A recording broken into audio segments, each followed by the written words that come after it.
금리가 내리면 코인 가격은 왜 오를까? 2025년 하반기 전 세계 금융시장은 미국 연방준비제도의 통화정책 방향의 모든 촉각을 곤두세우고 있습니다. 연준이 기준금리 인하라는 카드를 만지작거릴 때마다 주식시장은 물론 암호화폐 시장이 요동치는 것을 목격하게 됩니다. 이는 단순히 투자 심리의 문제를 넘어 현대 자본주의 시스템의 근간을 이루는 돈의 흐름, 즉 유동성의 대이동이 시작된다는 가장 강력한 신호입니다. 오늘 우리는 이 거대한 흐름의 첫 번째 경로, 즉 금리 인하가 어떻게 코인 시장으로 막대한 돈의 파도를 밀어넣는지 그 원리를 심층적으로 파헤쳐 보겠습니다. 1단계, 잠자는 돈의 시대, 저금리가 불러온 은행의 위기. 모든 이야기의 시작은 중앙은행의 금리 인하 발표입니다. 이 결정은 가장 먼저 우리와 가장 가까운 시중은행의 금리에 직접적인 영향을 미칩니다. 예금의 기회비용 증가, 기준금리가 인하되면 은행의 예금 금리는 거의 0%에 수렴하게 됩니다. 이는 더 이상 은행에 돈을 보관하는 것이 안전한 자산 증식 수단이 아님을 의미합니다. 인플레이션, 즉 화폐 가치 하락 속도를 고려하면 은행에 돈을 넣어두는 것은 실질적으로 자산이 감소하는 결과를 낳습니다. 돈을 잠재워두는 것의 기회비용이 극도로 높아지는 것입니다. 부채의 기회비용 감소, 반대로 대출 금리는 역사상 가장 낮은 수준으로 떨어집니다. 개인 투자자에게는 저렴한 비용으로 더 많은 투자금을 확보할 수 있는 레버리지의 기회가, 기업에게는 최소한의 금융 비용으로 사업 확장과 R&D 투자를 감행할 수 있는 절호의 기회가 열립니다.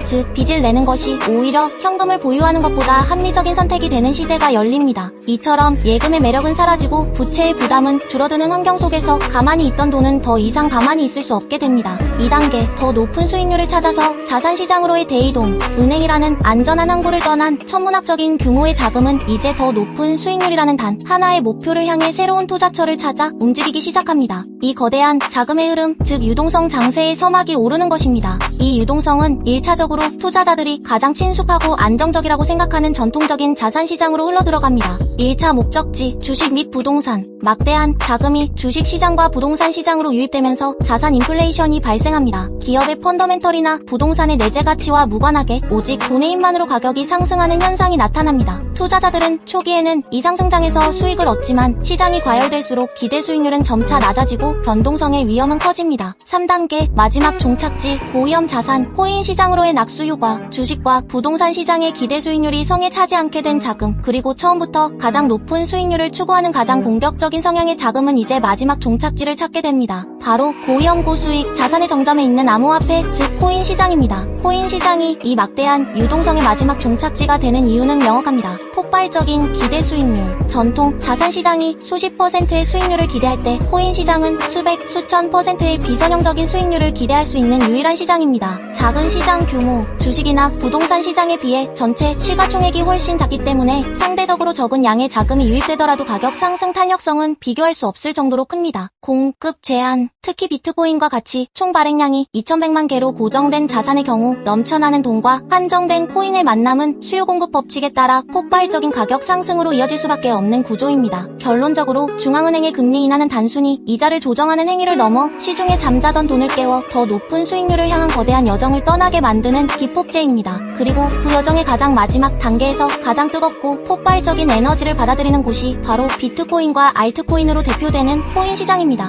이것이 유동성이 코인 가격을 끌어올리는 가장 직접적이고 강력한 경로입니다. 하 박사,